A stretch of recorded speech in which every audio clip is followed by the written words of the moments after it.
Investissement un peu méconnu, ou en tout cas qui fait encore un peu peur, le viager. Alors en quoi ça consiste? Eh bien, ça consiste à acquérir le bien d'une personne âgée, moyennant le versement d'une somme, le bouquet, plus une rente viagère. Et il y a deux types de viager. Il y a le viager occupé, le plus répandu, à 90%. La personne reste dans son logement. Et le viager libre, alors là, la personne âgée libère sa maison et l'acquéreur peut venir s'y installer.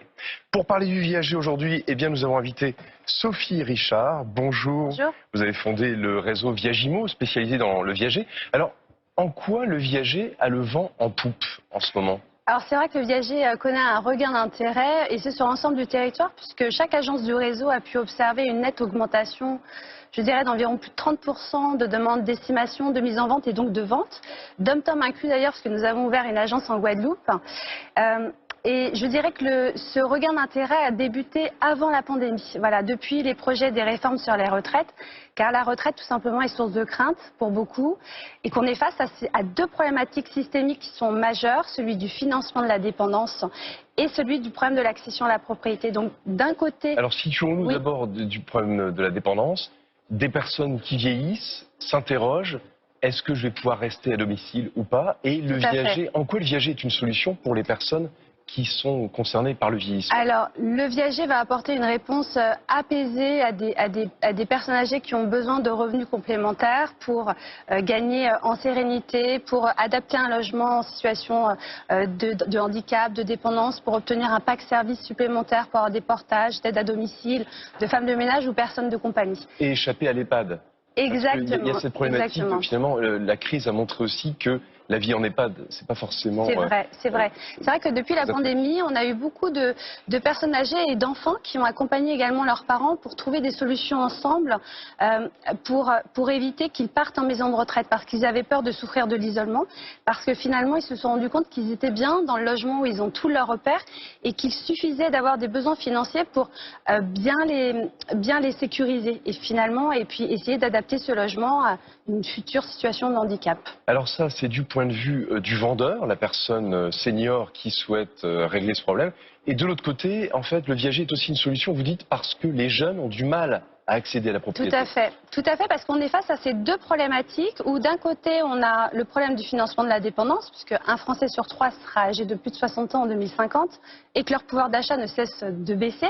Et de l'autre, dans le même temps, on a des ménages qui souffrent de ne pouvoir accéder à la propriété en raison de la flambée des prix de l'immobilier, mais également d'une économie instable et pour les investisseurs d'une fiscalité qui est oppressante. Et donc le viager va apporter une réponse vertueuse qui va mutualiser les intérêts du vendeur et de l'acquéreur. Mais il y a toujours ce verrou psychologique. Un jeune qui se dit, tiens, c'est une solution pour investir, il peut avoir peur parce que la personne qui va être dans le logement occupé, combien de temps elle va y rester? Et est-ce que ce sera un investissement qui sera bénéfique dans le temps? Alors, je dirais qu'il y a finalement de moins en moins de tabous et d'idées reçues, en tout cas beaucoup moins que quand j'ai débuté, parce que ça fait quelques années que j'exerce cette spécialité, parce que je pense que c'est par la connaissance justement qu'on va réussir à faire tomber les barrières psychologiques. Et depuis la création, la fondation du réseau, je n'ai de cesse de créer des contenus pédagogiques, didactiques pour informer en toute transparence et en toute objectivité sur la transaction en viager. Donc j'ai pu réaliser beaucoup de tutos, des guides pratiques du viager qui sont remis gratuitement à chaque personne qui en a besoin, pour justement les aider à mieux appréhender et mieux comprendre ce dispositif et justement lever ces tabous et ces idées reçues qu'on pouvait avoir effectivement auparavant.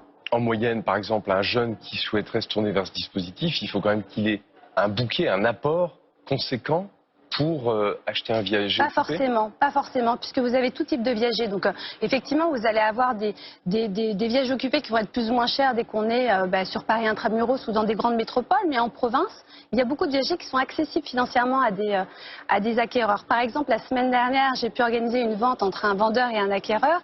Les acquéreurs avaient une cinquantaine d'années, c'est un couple, des profanes, qui souhaitaient se constituer un patrimoine immobilier pour sécuriser leur avenir, anticiper leur future retraite. Et ils ont acheté un bien donc au Sable d'Olonne d'une valeur de 300 000 €.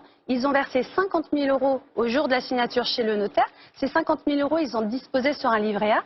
Au lieu de le laisser dormir sur un placement qui est peu rémunérateur, ils le confient à une personne, en l'occurrence, cette dame s'appelle Marie, qui a 74 ans. 74. Et ce couple va lui verser une rente viagère d'à peu près 500 € par mois. Donc au lieu de laisser dormir cet argent sur des placements financiers, on va enfin rendre mobile ce capital financier à une personne qui en a réellement besoin et qui va le consommer, qui va même le réinjecter dans l'économie française. Mais il faut juste accepter de l'incertitude liée à l'âge de la personne et à la longévité de cette personne. Mais là, en l'occurrence, quand on fait le calcul avec l'espérance de vie statistique qui a permis de base pour calculer cette valeur occupée, on se rend compte que ce couple ne dépassera jamais la valeur du bien puisqu'il l'achète de manière décotée. Et en l'occurrence, il y avait 50% de décote du fait de l'occupation par le vendeur de 74 ans.